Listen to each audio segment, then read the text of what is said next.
Coffee হাউসের সেই আড্ডাটা আর নেই, আর নেই।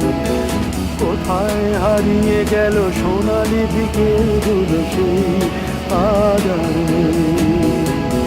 লা লা লা লা লা লা লা লা লা লা লা লা লা। উপরে উপরে উপরে উপরে পাশে বসে বসে ধরে বসে। ঠিক আছে। নিখিলেশ প্যারিসে, মইদুল ঢাকাতে, নেই তারা আজ কোনো খবরে। গ্র্যান্ডের গিটারিস্ট গোয়ানিজ ডিসুজা ঘুমিয়ে আছে যে আজ কবরে। কাকে যেন ভালোবেসে আঘাত পেয়েছে শেষে, পাগলা রোগে আছে রমা রায়। অমলটা ধুকছে দুরন্ত ক্যান্সারে।